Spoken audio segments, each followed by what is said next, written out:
President Biden sitting down for a rare interview, this with print journalists, now facing major fallout from controversial comments made and growing signs of frailty.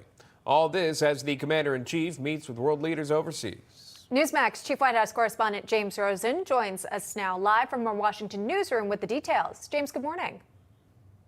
Emma and Sean, good morning to you. A story published overnight in the Wall Street Journal reports that lawmakers who met with President Biden to negotiate Ukraine funding in January found him hard to hear, relying on note cards for obvious points, and closing his eyes for so long at one point that the lawmakers wondered whether the chief executive was nodding off. Mr. Biden touched down earlier this morning in Paris, preparing to take part in commemorations of the 80th anniversary of the Allied landing at Normandy in World War II. It is not just the Wall Street Journal report that is dogging him overseas, however, but also his conduct and comments in an interview with Time magazine.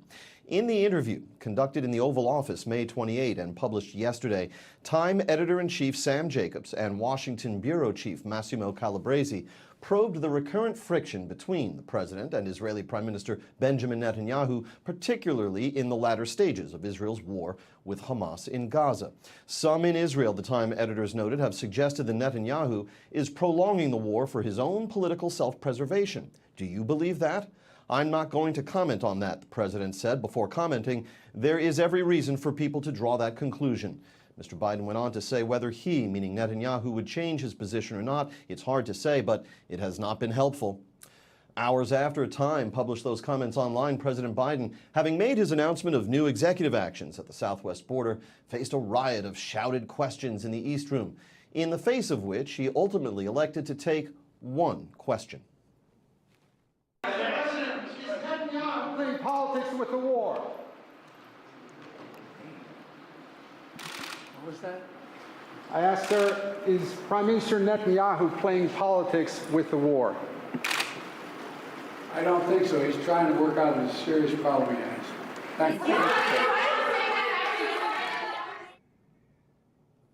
Such a stark divergence in commentary by a sitting president on a major ally all on the same day is noteworthy. In this case, it was accompanied by a visible decline in the president's comportment as observed by one of the Time editors who conducted that interview. I mean, he appears very much as he appears on TV. He is older than when he started in office. It's visible if you just look side by side on the tape. The transcript is a good place for people to go to assess that. You know, he was... We describe it in the piece as well. There's some sort of color description of how he appeared in there. It was shortly after 6 a.m. local time under partly cloudy skies when Mr. Biden touched down in Paris this morning, but the rest of his day was cleared of any public events, with his first scheduled for Thursday. As for that Wall Street Journal story, the White House aides are quoted as defending the president's acuity and sharpness.